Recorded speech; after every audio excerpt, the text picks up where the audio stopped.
ഇപ്രാവശ്യം എന്റെ ഭാര്യയാണ് പഞ്ചായത്ത് മെമ്പറായിട്ട് നിൽക്കുന്നത്. വനിതാ സംവരണ സീറ്റാണ്. അപ്പം മാഷിന്റെയും ഫാമിലിയുടെയും ഒക്കെ വോട്ട് ചെയ്തു തന്ന് ഞങ്ങളെ ഒന്ന് സഹായിക്കണം.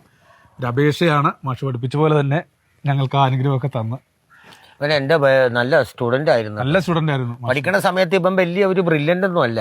ഇവനേക്കാൾ ഏറ്റവും നല്ല കേമന്മാർ ഇഷ്ടം പോലെ ഉണ്ടായിരുന്നു. അപ്പം ഞാൻ ആലോചിച്ച് ഈ നാശം എവിടെ പോയി അവസാനിക്കും? കാര്യം പരീക്ഷക്കും പാസ്സാവൂല, വരേയില്ല. അങ്ങനെ ബാക്കിൽ ഊട്ടുള്ള നിക്കറ് ഇട്ട് വന്നിട്ട് ഓർമ്മയുണ്ട? വിമല ടീച്ചറിനെ എന്നെയും കൂടി ചേർത്ത് കൊണ്ട് നീ ബാത്റൂമിൽ ലവ് ചിഹ്നം എഴുതി വെച്ചിട്ട് ആരോ ഇട്ടത്?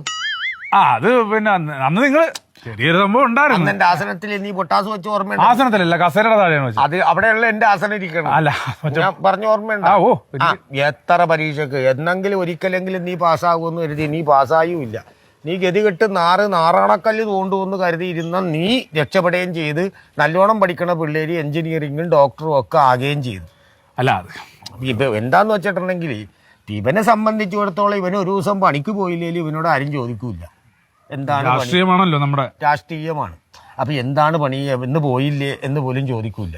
ഇന്നിപ്പോ ഇവന് ഒരു ദിവസം പോകാതിരുന്നാലും ആൾക്കാർ ചോദിക്കൂല എത്രയാണ് ശമ്പളം എന്ന് പോലും ചോദിക്കൂല. അങ്ങനെയുള്ള ഇവന് ഈ കാറായി, വീടായി, റോഡായി, എല്ലാമായി ഇല്ലടാ. അതെ അതെ, ഒരു ഭാഗ്യമാണ് മാഷേ. മറ്റവന്മാർക്ക് ഇതൊന്നും ആയിട്ടില്ല. അപ്പൊ പലരും എന്നോട് പറയും, മാഷേ അവനെ കണ്ടു പഠിക്കും, ഇവനെ കണ്ടു പഠിക്കും എന്നൊക്കെ ഇഷ്ടം പോലെ പേര് പറയും. പക്ഷേ നീ രക്ഷപ്പെടുമെന്ന് ഞാൻ സത്യത്തിൽ വിചാരിച്ചതല്ല കേട്ടാ. നീ രക്ഷപ്പെട്ടു, സന്തോഷം.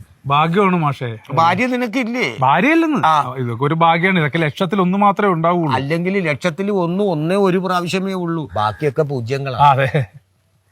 അപ്പൊ മാഷ് പറഞ്ഞു വരുമ്പോ ഞാൻ ഒന്നാണോ അതോ പൂജ്യമാണോ? എടാ നീ ഒന്നാണ്. ഞങ്ങളെപ്പോലുള്ള വോട്ടർമാരാണ് പൂജ്യങ്ങള്.